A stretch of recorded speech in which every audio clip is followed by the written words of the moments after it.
Bonjour à tous, alors aujourd'hui dans cette nouvelle vidéo, ça va être une vidéo un petit peu spéciale.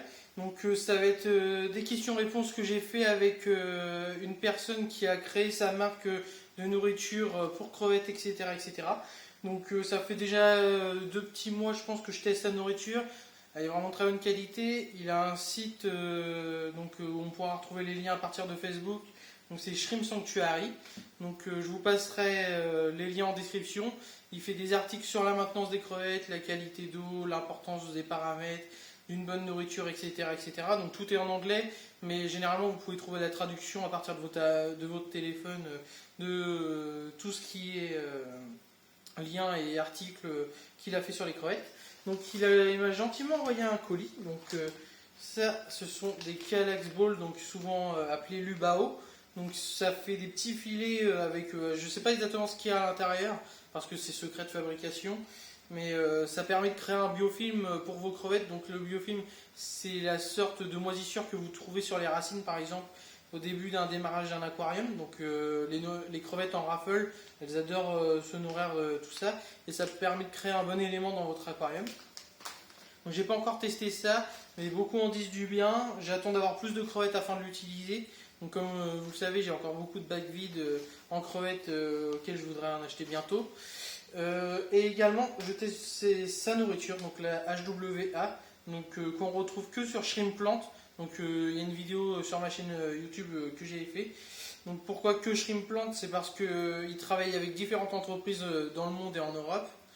Et il choisit généralement une entreprise en France, pas plus, pour éviter tout ce qui est concurrence, et qui permet de commercialiser toute sa nourriture. Donc celle-là, on commence à en voir de plus en plus sur le marché. Donc franchement, pour l'avoir testé, c'est vraiment une nourriture très complexe pour vos crevettes, donc que je recommande.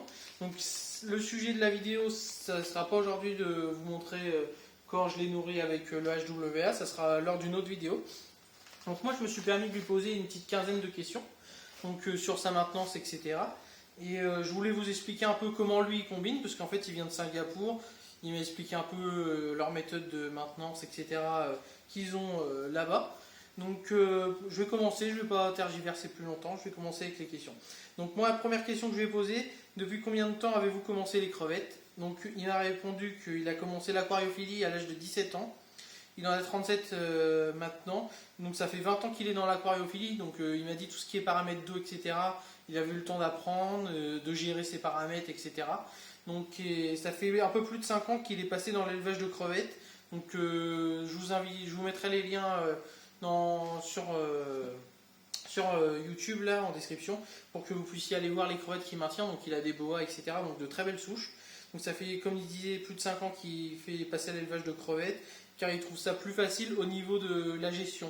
Donc j'explique un petit peu ce qu'il veut dire par là. Gestion, c'est au niveau des paramètres d'eau, etc. Et les changements d'eau, il me dit c'est beaucoup plus simple. Niveau reproduction, il n'y a pas besoin d'être devant.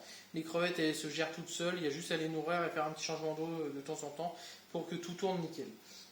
Donc ensuite, je lui ai posé la question combien il avait d'aquarium. Il m'a répondu 17, car à Singapour, apparemment, les appartements sont assez petits. Donc il m'a dit déjà 17, c'est un grand nombre. Il en a d'autres en stock.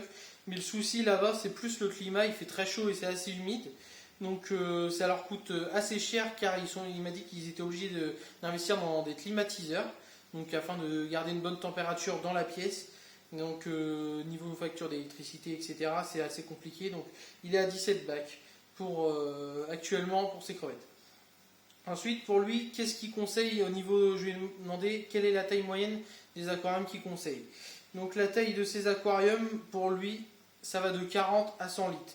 Il m'a dit 40 litres pour tout ce qui est bac d'élevage, et il garde des 100 litres pour tout ce qui est bac de croissance. Donc avec la traduction, je pense que c'est surtout pour ce qui est de sa sélection. Il doit garder quelques souches dans les 100 litres afin que ça grossisse un peu plus vite et de pouvoir gérer un peu plus facilement toutes ses crevettes. Ensuite, je lui ai demandé quel sol il utilisait. Donc, et pour lui, quel est le meilleur.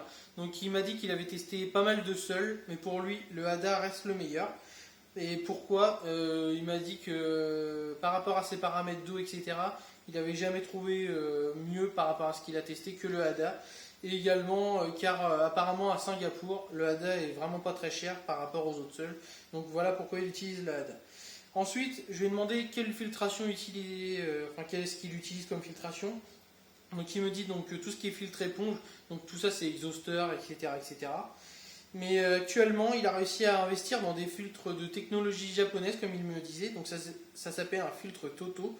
Donc c'est un filtre à cartouche qui se suspend à l'aquarium. Donc il m'a dit que ça, du coup, il gagnait en place dans l'aquarium. Et l'avantage du filtre Toto, c'est que son eau est plus stable car elle élimine les nitrates. Donc vraiment, c'est un des seuls filtres apparemment qui, grâce à sa cartouche, etc., arrive à éliminer les nitrates. Et comme on le sait, c'est ce qui tue les crevettes. Donc il a décidé d'utiliser ces filtres-là.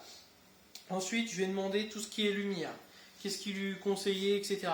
Donc comme il m'a dit, les lumières ne sont pas nécessaires pour les crevettes, ça on le sait à peu près tous. C'est surtout après pour les plantes, mais une faible lumière suffit.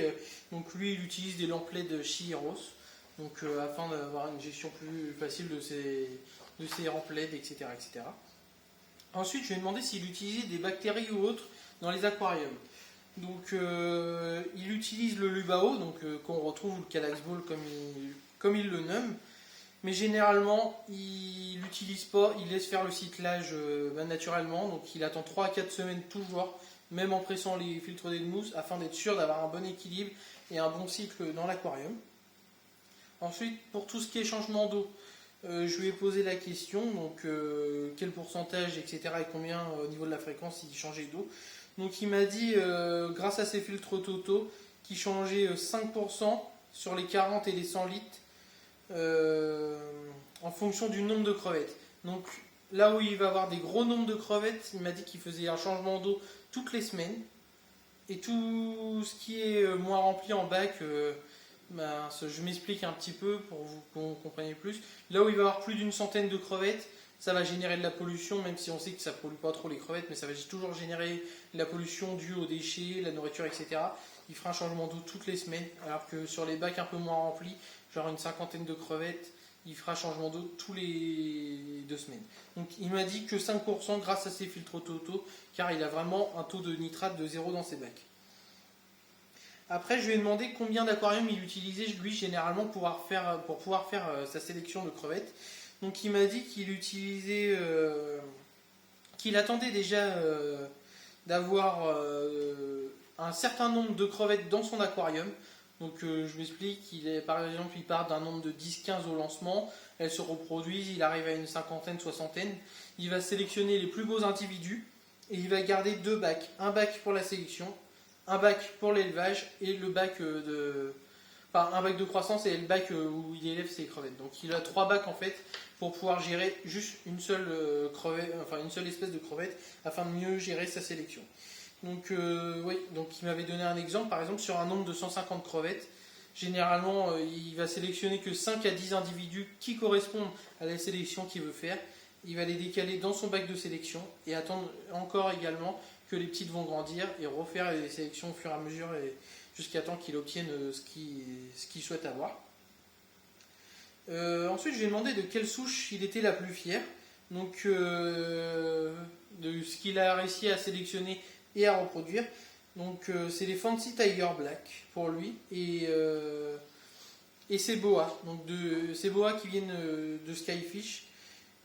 Car pour lui, c'est une des plus dures à reproduire, la boa. Car ce qu'il faut savoir sur une boa, c'est lorsque les petits naissent, on a environ 20 à 30% de boa et le restant c'est vraiment de la Belle Galaxy ou de la Fishbone Galaxy.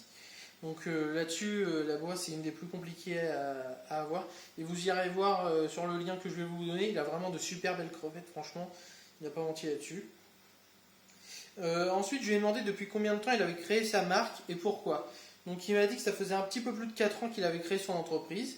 Et il l'a créé parce qu'il a eu beaucoup de mauvaises expériences en allant dans des animaleries ou des particuliers qui ont pu l'arnaquer. Donc lui, il a souhaité créer vraiment sa propre marque afin d'être honnête avec les gens, proposer des services de qualité et autres. Il m'a dit, par exemple, je lui ai demandé ensuite pourquoi on utiliserait plutôt sa nourriture plutôt qu'une autre. Donc il m'a dit qu'il avait testé également plusieurs nourritures, mais l'avantage de sa HWA, il m'a dit le but, même il y a beaucoup de nourritures par exemple de très bonne qualité, mais les crevettes elles vont pas se jeter dessus. Là en fait c'est une nourriture très protéinée, etc. mais ils ont réussi à créer un truc qui fait que dès que c'est dans l'aquarium, toutes les crevettes vont être attirées par la nourriture et vont venir. Donc le but pour une crevette, peu importe la nourriture de qualité, si elle ne la mange pas, elle n'aura pas les bienfaits de cette nourriture. Que là, grâce à sa nourriture, de ce qu'il me dit, alors moi je l'ai testé donc je suis d'accord avec ce qu'il dit là-dessus, c'est que vraiment les crevettes elles sont vraiment attirées et je vois toutes mes crevettes quand je mets un stick qu'elles viennent vraiment tous se nourrir dessus. Donc c'est vraiment l'avantage principal de sa nourriture. Et enfin pour terminer, pourquoi il a créé sa marque, il m'a dit c'est aussi dans le but de conseiller et d'aider les gens qui débutent ou même plus confirmés afin d'échanger. Pour lui c'est vraiment ça qu'il a souhaité faire avant tout. C'est pas vraiment un commerce. Ensuite pour tout ce qui est Lubao, je sais que c'est très peu connu ou quelques personnes connaissent en France, mais c'est pas très très utilisé. Donc je pense pas après que ça soit primordial personnellement, mais ça peut toujours apporter un plus dans vos aquariums. Donc je vais demander l'avantage. Donc, comme je vous l'ai dit, ça crée un biofilm. Les crevettes ont besoin de ce biofilm justement. Donc on en a toujours un peu dans le bac, mais ils sont assez vite consommés par nos crevettes. Donc là, ce que ça permet, c'est d'en recréer un.